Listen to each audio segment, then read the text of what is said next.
y las terapias individuales simultáneamente. ¿Okay? El compromiso que hacen entonces nuestros pacientes a través del proceso de terapia dialéctica conductual es de aproximadamente 6 meses o 1 año, algo que hemos observado en nuestras clínicas allá es que muchas veces el proceso se extiende por lo menos 1 año y medio aproximadamente, y vamos a estar viendo cómo se ha visto entonces esto en nuestros casos también.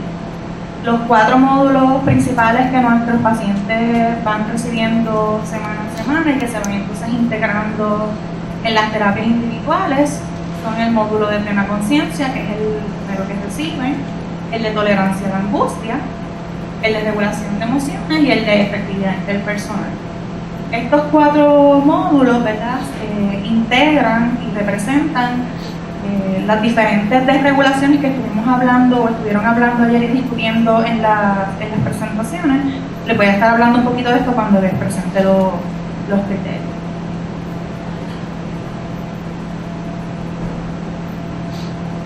Específicamente, ¿verdad?, lo que yo estaba buscando con esta presentación es poder explorar el progreso de los pacientes que estuvieran recibiendo terapia dialéctica conductual en nuestras clínicas de la universidad. El objetivo principal era entonces describir el perfil clínico de nuestros pacientes que estuviera asociado al diagnóstico de trastorno de personalidad limítrofe.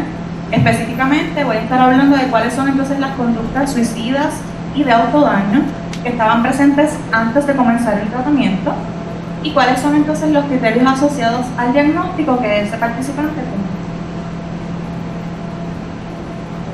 También entonces vamos a estar evaluando el progreso de los participantes durante el tratamiento mediante el análisis de las tarjetas diarias.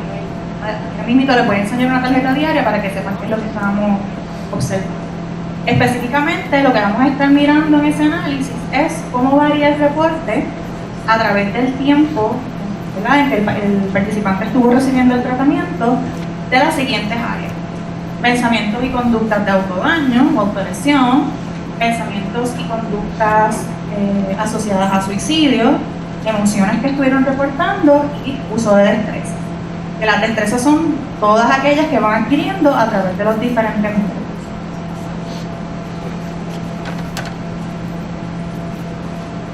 Específicamente entonces nuestra muestra se compuso por 2 casos, 2 adolescentes entre las edades de 13 y 17 años, un varón, una hembra. Las medidas entonces de análisis que vamos a estar utilizando son la entrevista de sentido al programa de DBT. Esta es la entrevista donde nosotros identificamos si el paciente cumple o no con las características asociadas al diagnóstico, pero independientemente o no cumpla con todos los criterios según están en el DCM, nosotros como quiera le damos el acceso al programa. Así que puede entrar aunque tenga rasgos asociados al diagnóstico. Lo otro que vamos a estar analizando es la entrevista de regulación conductual.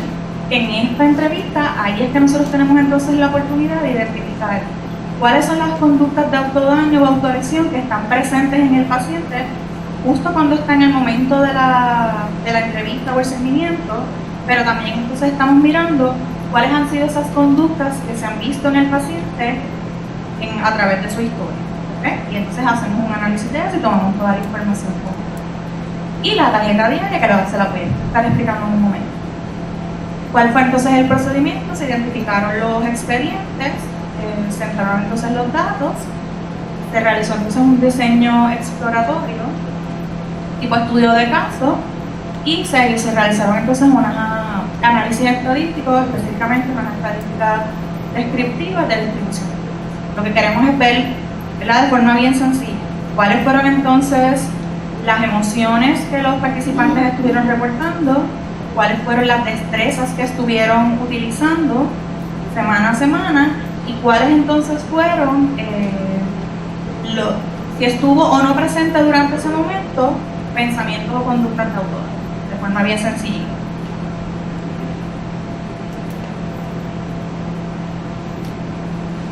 Esta es lo que nosotros conocemos como el diary card o la tarjeta diaria, y esta es una tarjeta que el paciente hace el compromiso de llenar todas las semanas.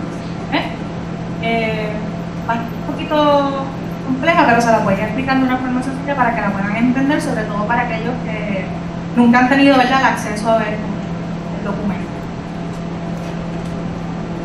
Tanto las emociones como los pensamientos y las conductas como las destrezas, ellos van marcando, o ellas van marcando día a día qué es lo que van a experimentar.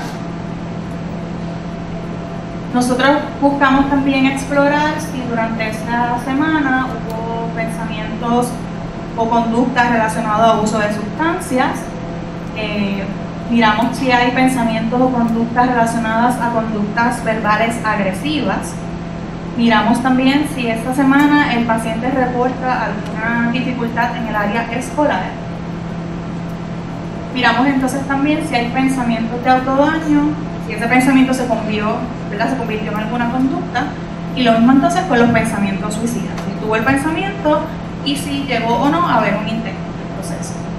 Luego de eso, en esta parte de aquí del medio, ahí es que entonces nosotros exploramos las emociones.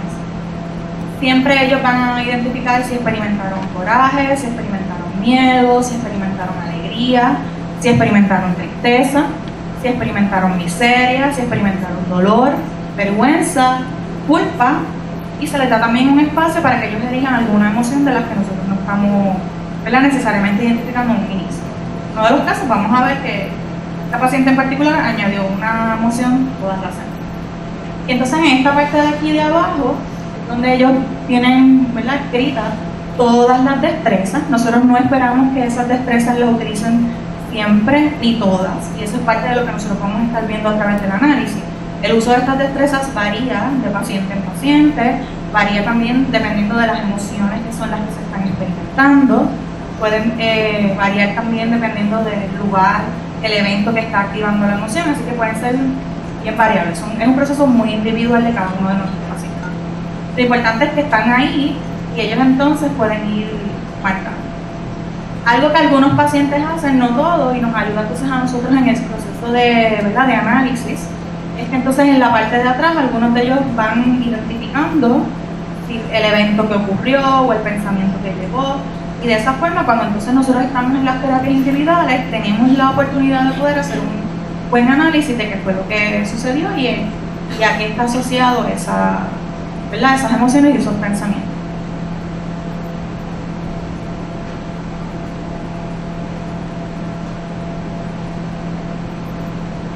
Nuestro primer caso entonces es una chica de 13 años, llega referida a nosotros por el psiquiatra, y el referido decía que se había tallado los brazos, se había cortado. ¿Okay? Algo que yo quise hacer para que ustedes pudieran ver cómo se va dando todo el proceso, voy a estar explicándoles el caso desde el punto de vista de cuál es el historial de invalidación, la que aparenta estar presente en el caso, datos importantes sobre el área escolar e interpersonal, que es una de las áreas importantes de nuestros pacientes, y vamos entonces a estar viendo cuáles eran las características específicas del diagnóstico en cada uno de ellos. En el caso del historial familiar y relacionado al diagnóstico, en este caso la chica vivía en una relación donde los papás estaban divorciados, el acceso o la relación que tenía con el padre era mínimo, y estaba presente en ese hogar un papá y una mamá que tenían relaciones de violencia verbal entre ellos. Así que en un inicio hacer un área bien importante en el análisis de esas primeras crisis que había.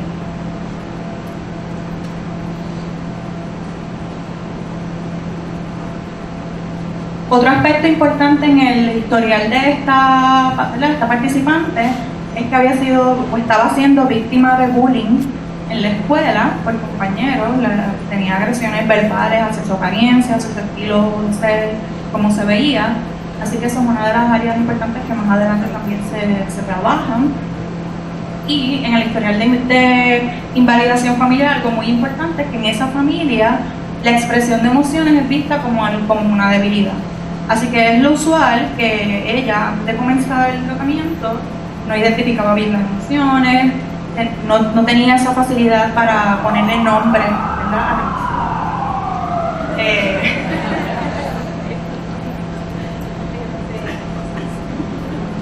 Y había una dificultad bastante grande en poder etiquetar esa emoción y expresarla adecuadamente.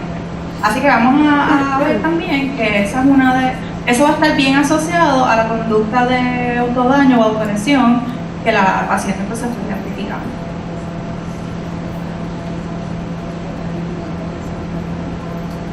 Aquí vamos a poder ver cuáles fueron entonces los criterios que pudimos identificar en la paciente durante la entrevista de cernimiento. Algo que van a ver en la columna del lado derecho es que dice cumple, no cumple o cumple parcialmente. Y eso es importante porque, número uno, como les estaba diciendo anteriormente, independientemente si cumple con todos los criterios o no, nuestros participantes tienen, ¿verdad? Si tienen un mínimo de criterios, van a poder tener acceso al tratamiento. ¿Okay? Y número dos, algo que es bien importante y es parte de lo que hemos estado recalcando, ¿verdad? O sea, estado recalcando durante el simposio, es la importancia entonces de que aunque sean pocos los criterios con los que cumple, se le dé psicoeducación, tengan acceso a las destrezas, así que estamos trabajando independientemente con la parte de prevención. En este caso, la paciente cumplía con el criterio de inestabilidad emocional debido a una intensa reacción en disposición de ánimo, que es lo que conocemos de forma bien sencilla como desregulación. También cumplía con el criterio de perturbación de identidad, de esfuerzos por evitar el abandono, cumplía también con la presencia, ¿verdad?, de conductas de autodaño no suicidas y cumplía con los criterios de impulsividad. Cumplía parcialmente con la dificultad de intensa o inapropiada de ira o manejo, ¿verdad?, de difícil dificultad con el coraje. Y también entonces cumplía parcialmente con los criterios de vacío emocional crónico. Algo interesante que nosotros vemos a través de los procesos de cernimiento es que ¿verdad? Y nosotros poder identificar estos criterios depende de lo que el paciente nos está reportando. Y algo que sucede en muchas ocasiones es que a través del proceso de terapia, cuando ellos van entonces aprendiendo a reconocer los criterios y los síntomas, muchos de estos criterios estaban desde un principio, pero ellos no necesariamente los podían reconocer. Así que en ese sentido nosotros vamos viendo quizás un cambio en la presencia de las características. Sin embargo, lo que hemos observado a través de los casos también es que aunque ellos puedan reconocer los síntomas y estén presentes, eso no necesariamente limita la posibilidad de que ellos no puedan aprender a manejarlos adecuadamente. Que, ¿verdad? Ese es el propósito de integrarse en el programa.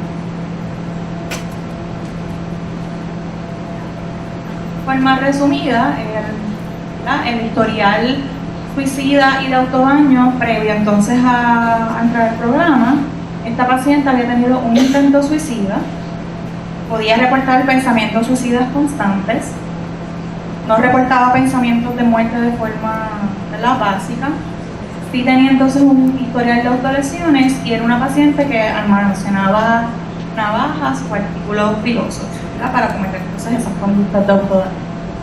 Al momento del seguimiento, esta paciente no tenía ninguno de los criterios presentes.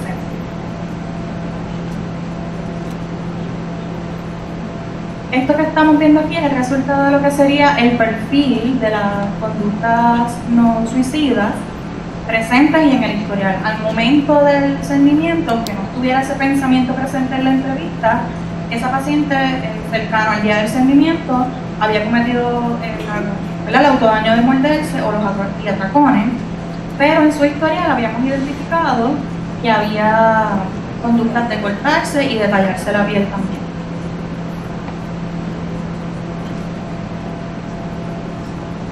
Ya entonces ahora aquí en este slide vamos a empezar a mirar a través de las diferentes tarjetas diarias que se utilizaron para hacer el análisis, ¿verdad?, cuáles entonces habían sido esos pensamientos y esas conductas asociadas a autodaño que estuvieron presentes a través de todas las tarjetas. Nosotros elegimos 18 tarjetas diarias. Lo que hicimos fue elegir la última de cada mes para poder hacer el análisis. 45% de las veces que nuestra participante llenó la tarjeta reportó problemas escolares, y eso es bien consono con lo que estaba pasando en la historia de esa paciente, ya que como era una paciente que estaba expuesta a bullying, pues entonces ella tenía constantemente dificultades con los compañeros. Hubo 33% de las veces que llenó la tarjeta tuvo pensamientos de autodaño. Solamente el 23% de las veces llegó a cometer algún intento suicida, que si lo poníamos en frecuencia era aproximadamente 2 veces nada más. Y otro aspecto importante era que el 18% de las veces presentaba pensamientos de agresión verbal. Así que el pensamiento estaba, pero no necesariamente lo llevaba a la acción, y en el caso de ella se podía convertir entonces en una conducta de autodaño. Vamos a mirar entonces ahora cuáles fueron las emociones reportadas con más frecuencia. Todas las tarjetas diarias reportó miedo. En el 60% de las tarjetas reportaba culpa. En el 35% de las ocasiones reportaba alegría. Y en el caso de ella, nosotros añadimos en la tarjeta, ella reportaba amor, y era algo que reportaba constantemente también. Fíjense en algo importante, y para verlo de una forma completa, nosotros no buscamos que ellos no identifiquen, no reporten las emociones, nosotros queremos que las reporten. Así que es interesante ver a través de las diferentes tarjetas diarias cómo ellos van aumentando semana a semana, que puedan identificar la emoción y que la reporten. Así que esto para nosotros no es algo negativo. Algo que este estudio en particular no nos permite hacer es mirar, porque para eso tendríamos que haber entrado a las notas, ¿verdad?, de los terapeutas.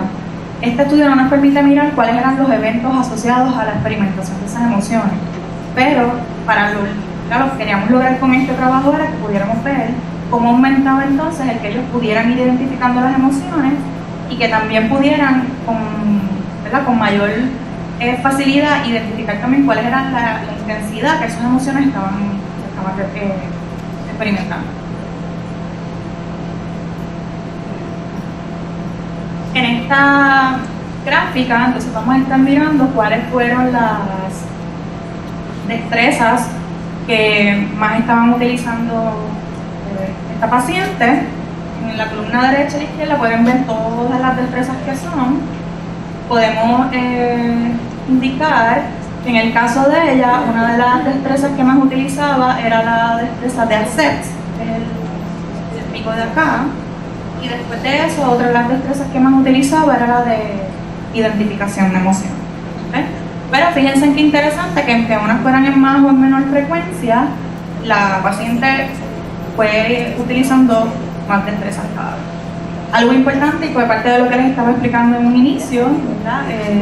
Nosotros no esperamos que las utilicen siempre, ni que siempre utilicen las mismas, así que algo que por lo general va ocurriendo es que nuestros pacientes van identificando cuál destreza le funciona para manejar una emoción en particular o un evento en particular, y eso es lo que vamos viendo. Así que lo importante también es eso, que no sea un paciente que se quede utilizando siempre la misma destreza.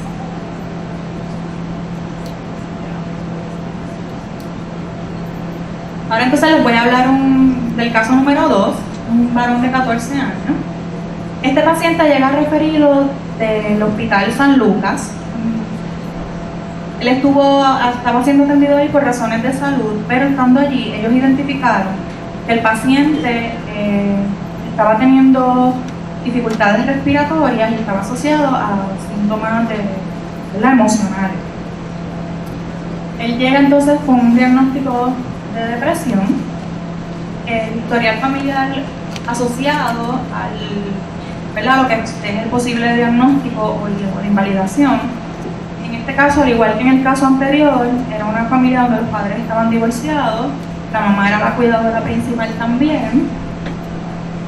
En este caso, el papá, aunque no estaba muy presente en la vida del menor, era un papá que era muy estricto, muy cerrado, era un papá que tenía mucha dificultad también para la expresión de emociones y de igual forma, ¿verdad?, se veía representado en el joven.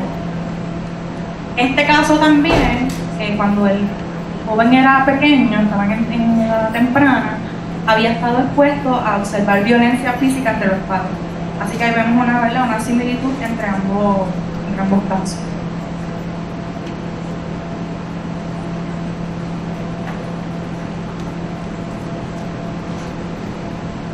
En el historial de relaciones interpersonales en el área escolar, este participante tenía una dificultad bien grande para manejar frustración relacionada a asuntos escolares, así que una de las conductas frecuentes que tenía era que tenía peleas con los compañeros. Así que esto también va a ser un estresor y va a activar las emociones a través de las diferentes tarjetas. ¿Qué observamos al momento del cernimiento? No estaba con conductas suicidas, no tenía pensamientos de muerte ni pensamientos de autodaño. En el historial sí encontramos pues, que había entonces un historial de conductas de autodaño, que les voy a hablar de eso ahora. En este caso, en términos del diagnóstico, el paciente cumplía con dificultad para el manejo del enojo, cumplía con el criterio de desregulación emocional, cumplía con el criterio de vacío, cumplía con el criterio de esfuerzos por evitar el abandono y cumplía también entonces con el historial de conductas de autodaño o mutilaciones.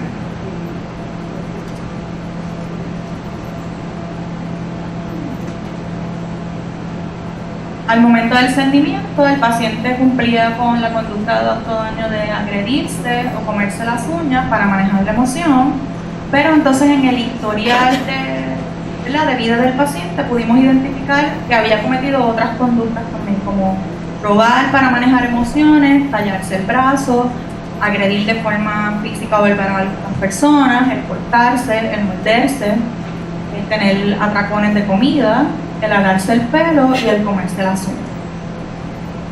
Así que en este caso, si lo miramos en comparación con el otro, tenía más cantidad de conductas de autodaño en su historial.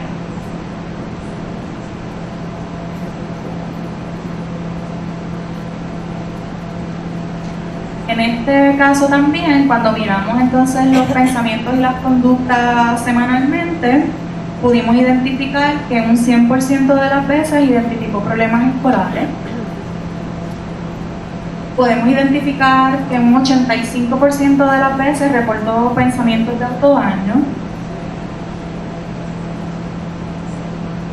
Y también podemos identificar que en una alta cantidad de veces tenía pensamientos de conducta agresiva. Sin embargo, solamente menos de un 60% de las veces llegó a cometer autodaño también. En este caso solamente estábamos analizando 12 tarjetas diarias, que eran las que estaban disponibles en el expediente.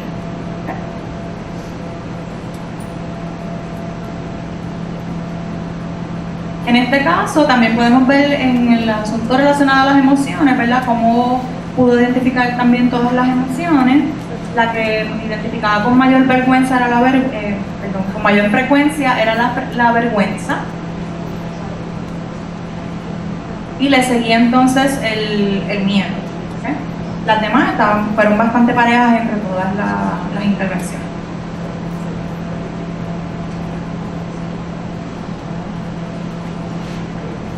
En el caso entonces de las destrezas, también vemos una variabilidad, sin embargo vemos una diferencia bien grande entre un primer caso y en el otro. En este caso tenemos menos uso de una gran variedad de destrezas. Él estaba enfocado la mayoría de las veces en utilizar las mismas destrezas, y cuando yo trato de hacer el análisis de qué fue lo que pudo haber ocurrido, en este caso muy en particular la adherencia al tratamiento fue más variable que en el caso anterior. Hubo 3 momentos en el proceso en el que él se tuvo que ausentar por razones médicas, por la muerte de un familiar y por dificultades de acceso a la clínica. Así que el acceso o la adherencia fue un poco diferente. Y aún así lo interesante en el caso es, y aunque quizás ha tenido menos sesiones, como quiera sus conductas de autodaño han disminuido, aunque el pensamiento esté ahí presente. Ya me quedé sin tiempo, pero yo creo que más o menos eso es lo que ha ido cubriendo lo que quería, y lo importante de verdad es El compromiso que nuestros pacientes tienen cuando llegan a la clínica hace una gran diferencia de, ¿verdad?, cuánto acceso entonces tienen a utilizar las destrezas que nosotros les vamos enseñando. Muchos de ellos tienen dificultad en ese compromiso en inicio, pero es parte del tratamiento trabajar con todo eso. Así que muchas gracias por su atención, que tengan buen día.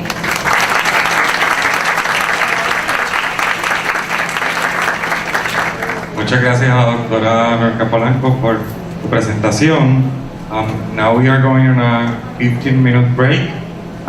Also, there is a poster session that we invite you to go there. Hay una sesión de posters como parte del simposio que los invitamos también a que aprovechen el break para hablar con los autores de las presentaciones.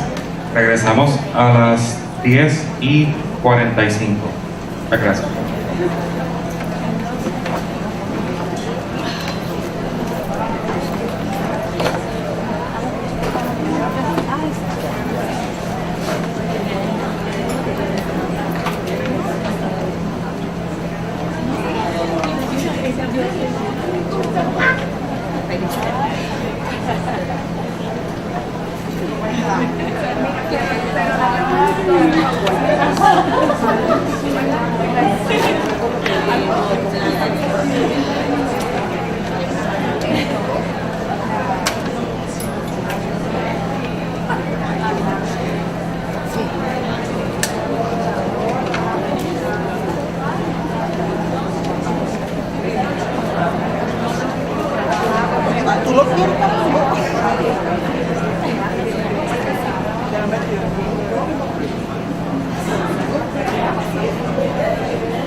Ah, ok, está bien.